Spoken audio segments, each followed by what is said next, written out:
కేదార్నాథ్లో trekking ఎప్పుడు start చేస్తే బాగుంటుంది, ఎప్పుడు వెళ్ళాలి, అలాగే మనం తీసుకోవాల్సిన జాగ్రత్తలు ఏంటి, ట్రెక్కింగ్ చేస్తున్నప్పుడు ఏమేం వస్తువులు తీసుకెళ్ళాలి, అసలు ట్రెక్కింగ్ చేయాలంటే ఏ సమయంలో చేస్తే బాగుంటుంది అనేది ఈ వీడియోలో క్లియర్గా మీకు ఎక్స్ప్లెయిన్ చేస్తాను. వీడియోని మాత్రం స్కిప్ చేయకుండా పూర్తిగా చూడండి. మీరు ఎర్లీ మార్నింగ్ కనుక హరిద్వార్ నుండి సోన్ప్రయాగ్కి స్టార్ట్ అవుతే హరిద్వార్ బస్టాండ్ నుండి సోన్ప్రయాగ్కి చాలా బస్సెస్ అయితే అవైలబుల్గా ఉంటాయి. టికెట్ ప్రైస్ 650 రూపీస్ నుండి 1000 రూపీస్ మధ్యలో ఉంటుంది. 8 to 10 అవర్స్ అయితే జర్నీ టైం ఉంటుంది. ఇక్కడ నుండి నా బస్ అయితే స్టార్ట్ అయిందిగా.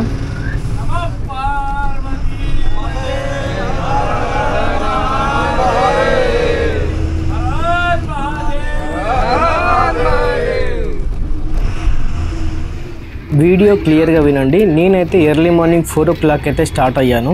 మీరు బస్ జర్నీ చేస్తే కనుక విండో సీట్లో అయితే సీట్ తీసుకోండి. ఎందుకంటే ఇలాంటి లొకేషన్స్ చాలా వస్తాయి, అవన్నీ చాలా మీరు మిస్ అవుతారు. ఫైనల్గా 12:30కి అయితే నేను సోన్ప్రయాగ్కి రీచ్ అయ్యాను. అదే మీరు హరిద్వార్ నుండి జీప్లో వస్తే కనుక 1000 రూపీస్ నుండి 1200 రూపీస్ అయితే ఛార్జ్ చేస్తారు వాళ్ళు. ఇదే పార్కింగ్ ఏరియా. ఇక్కడే బస్ అయినా కానీ జీప్స్ అయినా కానీ ఇక్కడే మనల్ని డ్రాప్ చేస్తారు. ఇలా మనం కొద్దిగా ముందుకు నడుచుకుంటూ వెళ్ళాలి. మనకి క్లాక్ రూమ్ అయితే వస్తుంది. ఈ క్లాక్ రూమ్లో మీ లగేజ్ పెట్టేసేయాలి.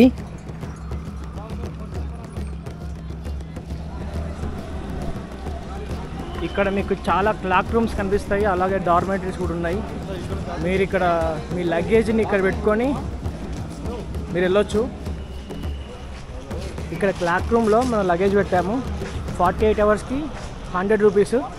మళ్ళీ ఎక్స్ట్రా మీరు ఇంకొక 2-3 అవర్స్ అయినా కూడా పర్లేదు, వాళ్ళు ఛార్జ్ చేయరంట. కానీ ఎక్స్ట్రా 4-5 అవర్స్ అయింది అనుకోండి, మళ్ళీ ఎక్స్ట్రా 100 రూపీస్ ఛార్జ్ చేస్తారంట. సో ఇక్కడైతే నేను హాల్ నెంబర్ 3లో పెట్టాను. చలో ఇక మనం అన్నీ రెడీ చేసుకొని పోతున్నాం. ఇక మనం తీసుకెళ్ళేది ఓన్లీ ఒక్క జత బట్టలు, స్వెటరు, గ్లౌజెస్, కుల్లాలు ఇట్లా తీసుకోపోండి. మిగతా సామాన్ అన్నీ ఇక్కడ పెట్టేసేయండి. ఈ క్లాక్ రూమ్ పెట్టేయండి. మీ దగ్గర ఏమైనా పవర్ బ్యాంక్ కానీ మొబైల్ కానీ ఛార్జర్ కానీ ఉంటే అట్లాంటివి మాత్రమే తీసుకెళ్ళండి. గ్యాడ్జెట్స్ కానీ ఏమైనా ఉంటే తీసుకెళ్ళండి. మిగతా బట్టలు కానీ ఏదైనా ఒకటే జత బట్టలు తీసుకోండి. ఎందుకంటే అక్కడ స్నానం చేసి మళ్ళీ మీరు దర్శనానికి వెళ్తారు కాబట్టి ఒకటే జత తీసుకెళ్ళండి. ఇప్పుడైతే వెదరు ఎంత ఉంది,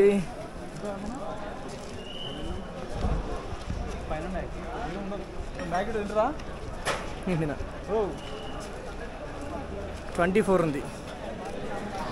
మీరు ఇక్కడ రిజిస్ట్రేషన్ చేసుకుంటే ఇక్కడే మనల్ని రిజిస్ట్రేషన్ చేసిన క్యూఆర్ కోడ్ ఉంటుంది కదా, మనం ఇక్కడ స్కాన్ చేసిన తర్వాత మనం ముందుకెళ్ళాలి.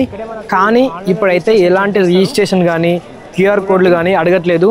మీకు డేట్స్ ముందున్నా వెనకాల ఉన్నా ఎప్పుడు వెళ్ళినా పర్లేదు. ఎందుకంటే మీకు అసలుకి ఇప్పుడు ఈ టైంలో మాత్రం అసలు అడగట్లేదు. లాస్ట్ ఇయర్ అయితే స్ట్రిక్ట్గా అడిగారు, కానీ ఇప్పుడైతే రిజిస్ట్రేషన్ కానీ ఎలాంటి ప్రాసెస్ అయితే అడగట్లేదు. కాకపోతే మీరు ఏంటంటే ఆధార్ కార్డ్ తీసుకొని రండి. ఆధార్ కార్డ్ తీసుకొని వస్తే మీకు ఇక్కడ వెంటనే మీకు ఇక్కడ రిజిస్ట్రేషన్ అయితే చేస్తారు. రిజిస్ట్రేషన్ చేసిన తర్వాత మీరు ట్రెక్కింగ్ స్టార్ట్ చేయాల్సి ఉంటుంది. మళ్ళీ చెప్తున్నా, మీకు ఎలాంటి రిజిస్ట్రేషన్ అయితే అవసరం లేదు. ఇప్పుడున్న సిచ్యువేషన్స్లో ఎలాంటి రిజిస్ట్రేషన్ అయితే అవసరం లేదు. రిజిస్ట్రేషన్స్ లేకున్నా కూడా అలో చేస్తున్నారు. మళ్ళీ చెప్తున్నా, రిజిస్ట్రేషన్స్ లేకున్నా కూడా అలో చేస్తున్నారు.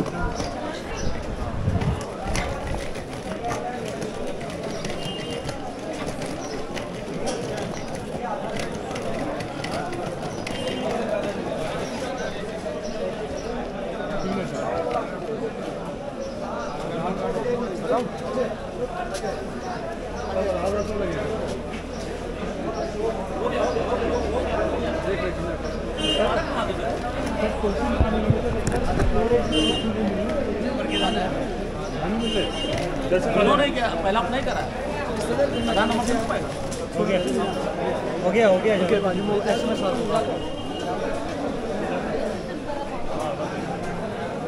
మీరు రిజిస్ట్రేషన్ చేసుకుంటే మాత్రం మీరు ఇక్కడ క్యూఆర్ కోడ్ స్కాన్ చేసిన తర్వాత ముందుకెళ్ళాలి. రిజిస్ట్రేషన్ లేని వాళ్ళు ఇక్కడ కనిపిస్తుంది కదా, ఇక్కడైతే మీరు ఆధార్ కార్డు ఇస్తే వెంటనే చేసిస్తారు. అంటే ఇప్పుడు ఆఫ్టర్నూన్ టైంలో కాబట్టి ఇప్పుడు క్లోజ్ చేశారు, 1 hour అయితే క్లోజ్ చేస్తారు ఇక్కడ. మళ్ళీ చెప్తున్నా, చూడండి, రిజిస్ట్రేషన్స్ లేకున్నా కూడా ఇప్పుడైతే పంపిస్తున్నారు. ఇప్పుడు మనం ఇంకొద్దిగా ముందుకు నడుచుకుంటూ వెళ్తే మనకి ఒక జీప్స్ అయితే కొన్ని జీప్స్ అయితే అవైలబుల్గా ఉంటాయి. ఆ జీప్స్లో మనం ఎక్కి గౌరీకొండకు చేరుకోవాలి. చూడండి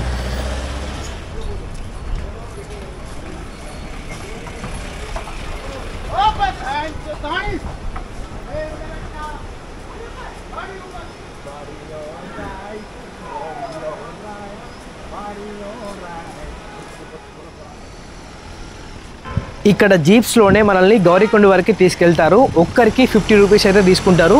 మీరు మాత్రం ముందు కూర్చోడానికి ట్రై చేయండి. వే అయితే చాలా బాగుంటుంది. రోడ్డు కూడా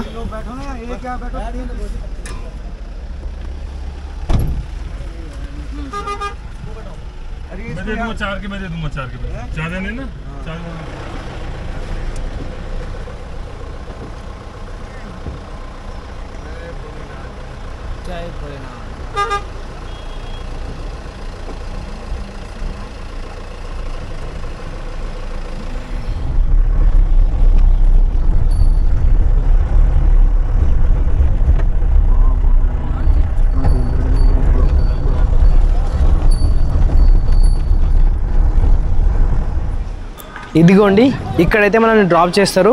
ఒక 5 కిలోమీటర్స్ వచ్చిన తర్వాత ఈ డ్రాపింగ్ పాయింట్ దగ్గర నుండి మనం కొద్దిగా నడుచుకుంటూ ముందుకెళ్ళాలి.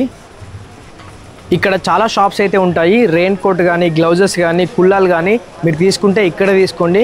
కొద్దిగా కాస్ట్ తక్కువే ఉంటుంది. మీరు కొద్దిగా తక్కువకి అడగండి. 100 రూపీస్ ఉంటే 80 రూపీస్కి అడగండి, వాళ్ళు డెఫినెట్గా ఇస్తారు. ఇంకా మీరు ఏమైనా తిని స్టార్ట్ కావాలన్నా కూడా ఇక్కడ నుండి తిని స్టార్ట్ అవ్వండి. మ్యాగీ కానీ, పరోటా కానీ, చపాతీ కానీ ఉంటాయి. మీరు ఇక్కడ నుండి అయితే స్టార్ట్ అవ్వండిగా.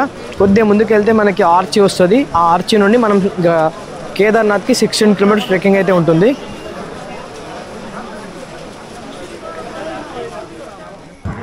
ఇప్పుడు చెప్తాను చూడండి. ఇది మెయిన్ పాయింట్. ఈ గేట్ నుండి మనమైతే కేదార్నాథ్కి వెళ్ళాల్సి ఉంటుంది. ఇక్కడి నుండి 16 కిలోమీటర్స్ ఉంటుంది. కానీ 16 కిలోమీటర్స్ అయితే అస్సలు ఉండదు, ఎక్కువే ఉంటుంది. మనం ఎప్పుడు ట్రెక్కింగ్ స్టార్ట్ చేయాలంటే మీరు సోన్ప్రయాగ్కి రీచ్ అయ్యేసరికి 12 to 1 night 2, 3 అయినా కూడా మీరు స్టార్ట్ అవ్వండి. మధ్యాహ్నం 12, 1, 2 అయినా కూడా స్టార్ట్ అవ్వండి. ఎందుకంటే ఈవినింగ్ టైంలో చాలా చల్లగా ఉంటుంది అండ్ మీకు అలసట అనేది తక్కువ ఉంటుంది. అలాగే మంచిగా కంఫర్టబుల్గా వెళ్ళొచ్చు మీరు. అదే మధ్యాహ్నం అయింది అనుకోండి కొద్దిగా ఇబ్బంది అవుతుంది. ఎందుకంటే క్రౌడ్ అనేది ఎక్కువ ఉంటుంది, ఇబ్బంది అవుతూ ఉంటుంది. గుర్రాలు కూడా మన పక్కనే నడుస్తాయి. బెస్ట్ టైం వచ్చేసి ఈవినింగ్ టైం ఉంటుంది. అలాగే ఎర్లీ మార్నింగ్ మీరు సోన్ప్రయాగ్కి ఎర్లీ మార్నింగ్ అయితే రీచ్ కారు, ఎందుకంటే నైట్ బస్సెస్ నడవవు. సో మీరు నైట్ సోన్ప్రయాగ్లో పడుకొని ఎర్లీ మార్నింగ్ 3 o'clock అయినా 4 o'clock అయినా స్టార్ట్ అవ్వండి. స్టార్ట్ అవుతే మీరు రీచ్ అయ్యేసరికి మధ్యాహ్నం 12 అయితే అవుతుంది. మార్నింగ్ వెళ్తే మధ్యాహ్నం 12 అయితే అవుతుంది. అదే ఆఫ్టర్నూన్ 3 to 4 కనుక 4 o'clock కనుక మీరు ట్రెక్కింగ్ స్టార్ట్ చేశారనుకోండి, మీరు అక్కడికి కేదార్నాథ్కి రీచ్ అయ్యేసరికి 12 అవుతుంది. సో మీరు నైట్ టెంట్ క్యాంప్ తీసుకొని లేదంటే రూమ్ తీసుకొని స్టే చేసి ఎర్లీ మార్నింగ్ దర్శనానికి వెళ్ళొచ్చు. ఇట్లా పోతుంటే మీరు ఈవినింగ్ టైంలో అయితే చాలా మంచి లొకేషన్స్ మంచి కనబడతాయి మీకు. అండ్ మార్నింగ్ టైంలో కూడా మంచిగా కనబడతాయి. ఆఫ్టర్నూన్ టైంలో ఏంటంటే కొద్దిగా రష్ అనేది ఎక్కువ ఉంటుంది, క్రౌడ్ ఎక్కువ ఉంటుంది అండ్ మీకు ఇబ్బంది అవ్వచ్చు. ఇన్ కేస్ ఎండ కొట్టింది అనుకోండి గట్టిగానే కొడుతుంది మళ్ళీ ఇక్కడ. ఇన్ కేస్ మీరు మార్నింగ్ 9, 10 o'clock కనుక ట్రెక్కింగ్ స్టార్ట్ చేయాలనుకుంటే స్టార్ట్ చేయకండి. అప్పుడు ఇంకొక 4-5 hours రెస్ట్ తీసుకొని 3 o'clock కానీ 4 o'clock కానీ 4 కంటే పైనే తీసుకోండి ఇంకా. ఎందుకంటే మ్యాక్సిమం 2, 3, 4 o'clock అట్లా ట్రై చేయండి ట్రెక్కింగ్ చేయడం. సాయంత్రం అయితే మీకు అలసట అనిపిస్తే ఇలాంటి ప్లేస్లలో చాలా ఉంటాయి. ఇక్కడ ఆగి కాసేపు వాటర్ తాగి మీరు తినాలనుకుంటే ఏమైనా తినొచ్చు. స్నాక్స్ ఉంటాయి ఇక్కడ, మ్యాగీ ఉంటుంది, ఇంకేమైనా తినొచ్చు, ప్రాబ్లం లేదు. కాసేపు తిన్న తర్వాత కాసేపు కూర్చోండి. మీరు తిన్న వెంటనే ట్రెక్కింగ్ చేయాలంటే ఒక 100 meters కూడా నడవలేరు.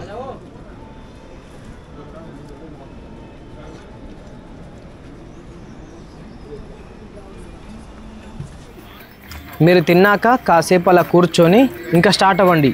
ఇంకా వాష్రూమ్స్ గురించి చాలామంది అడుగుతున్నారు నాకు. వాష్రూమ్స్ గురించి ఎలాంటి ఇబ్బందులు లేవు మీకు వెళ్తుంటే ట్రెక్కింగ్ చేస్తుంటే చాలా వాష్రూమ్స్ అయితే అవైలబుల్గా ఉంటాయి. గర్ల్స్కి కానీ బాయ్స్కి కానీ. మంచిగా మార్నింగ్ టైంలో కానీ ఈవినింగ్ టైంలో కానీ మీరు ట్రెక్కింగ్ స్టార్ట్ చేశారనుకోండి ఇలాంటి బ్యూటిఫుల్ వాటర్ ఫాల్స్ అయితే మీకు కనిపిస్తాయి. చాలా అంటే చాలా బ్యూటిఫుల్గా అనిపిస్తాయి. చూడండి ఎంత బ్యూటిఫుల్గా ఉందో. మీరు కూడా క్లియర్గా ఎక్స్పీరియన్స్ అవ్వాలనేసి నేను బ్యాక్గ్రౌండ్ మ్యూజిక్ కూడా వాడట్లేదు. చూడండి అక్కడ కనిపిస్తుంది కదా, అలా అట్లా నడుచుకుంటూ ఇట్లా రావాలి. ఈ మందాకిని రివర్ మీదకి వెళ్ళి ఒక బ్రిడ్జ్ ఉంటుంది, ఆ బ్రిడ్జ్ పట్టుకొని మళ్ళీ ఈ కొండ పైకి ఎక్కి రావాలి. అక్కడ ఒక 4-5 వంకలు ఉంటాయి. అక్కడ ఆ వంకలన్నీ తిరిగి తిరిగి తిరిగి తిరిగి లాస్ట్ ఇక్కడ కనిపిస్తుంది కదా, అట్లా అని ఇట్లా పైకి ఇట్లా వచ్చి ఇక్కడ నుండి మళ్ళీ అక్కడ యూటర్న్ తీసుకొని మళ్ళీ ఇట్లా రావాలి. ఇది ఫైనల్ ఘట్టం. అది ముందుకు వెళ్తే ఫైనల్ ఇంకొకటి ఉంటుంది. అది దాటినామంటే ఇక మనం మహాదేవ్ దగ్గర చేరుకుంటాం.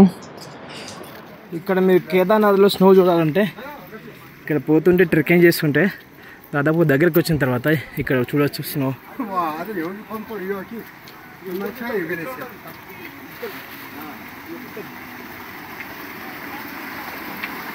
ఆల్మోస్ట్ 6 to 8 hours అయితే ట్రెక్కింగ్ చేసి ఎంతో కష్టపడుతూ ఆ మహాదేవుని సంకల్పంతో మనసులో అనుకొని రావడం అయితే జరిగింది. నిజంగా ఇది నేను రావడం సెకండ్ టైం. ఆ మహాదేవుడు ఆజ్ఞ నాకైతే ఉంది. మళ్ళీ వచ్చాను, మళ్ళీ రావాలనుకుంటున్నాను. మీరు కూడా తప్పకుండా రండి. ఫస్ట్ ఆఫ్ ఆల్ అయితే మీరు అనుకోండి, ఆ మహాదేవ్ దగ్గరికి వెళ్ళాలి అని అనుకుంటేనే ఆ మహాదేవ్ మీకు ఆజ్ఞ ఇస్తాడు. మీరు అనుకోండి ఫస్ట్, అనుకోకుండానే మేము వెళ్ళలేము అట్లా అంటే కష్టమవుతుంది. సో మీరు మాత్రం మహాదేవ్ దగ్గరికి రావాలి. ఇది 12 జ్యోతిర్లింగాలలో అతి ముఖ్యమైనది. అలాగే మౌంటైన్స్లో ఉన్నది, ఎత్తైనది, చాలా ఇంపార్టెంట్ జ్యోతిర్లింగం ఇది. మీరు తప్పకుండా రావాల్సిందే. ప్రతి హిందూ తన జీవితంలో ఒక్కసారైనా దర్శించుకోవాల్సిన దేవాలయంలో ఈ దేవాలయం కూడా ఒకటి. మర్చిపోకండి. हर हर महादेव शंभो शंकर.